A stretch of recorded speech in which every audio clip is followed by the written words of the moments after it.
I was out and about the other day and I happened to see a brochure of something promoting Chicago, the Windy City. Of course, I'm familiar with that name. It's like Beantown or the Big Apple or Sin City, the Motor City or the Big Easy. And Chicago has been called the Windy City since the 19th century. But why Chicago? And why Windy City? The first thing I'm thinking is that Chicago, for some odd reason, has this terrible problem with flatulence. The entire population of the city is afflicted with severe gastric distress. It's frightening to think of several million people in overpowering intestinal turmoil, trapped in the noxious confines of the Windy City. If it isn't that exactly, it might trace itself back to stench. The stockyards, the slaughterhouses, that can get aromatic.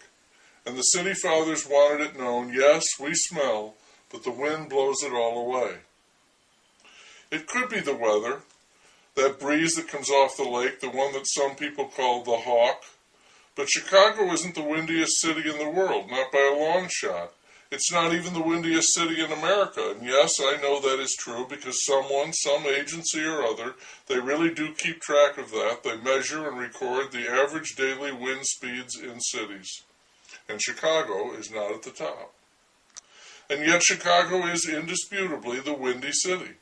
You can be positive the Chamber of Commerce isn't behind that. Surely they would have come up with something better than wind to represent the city. What kind of attraction is that? Come to Chicago and feel the wind. You think there are wind clubs all over the world booking vacations into Chicago so they can feel that world-famous buffeting air? I doubt it.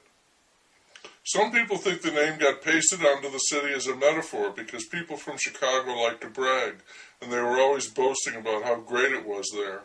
And they didn't like the city of hot air, so they went with the Windy City instead. I started thinking about famous events in history, in the history of the city, and that means the Chicago Fire. You've got poor Mrs. O'Leary's cow. It kicks over the lantern, which starts a fire in the hay, and it rips that goddamn hellacious Chicago wind, whipping that fire into an inferno, burning the whole city. So the blame, see, is not so much with the old woman or her cow. It was the wind. Makes perfect sense. Then you've got Wrigley Field, the friendly confines. All you ever hear them talking about at Wrigley Field is the wind. Is the wind blowing in or is the wind blowing out? Maybe it's swirling, gusty, unpredictable. Whatever it is, you may be sure the wind blows. Some days the pitchers can't wait to take the field. Other days it's a batter's paradise, all because of the wind. Visitors who come to Chicago and go to a game at Wrigley Field are going to get an earful about that wind. When they go back home, they're going to talk about how they just came from the Windy City. And why are the Cubs so lousy? Is it some goat? Hell no, it's the wind. Friendly confines, my ass. The only other thing I know about Chicago is massive political corruption. But just as every city has wind, so every city has political corruption.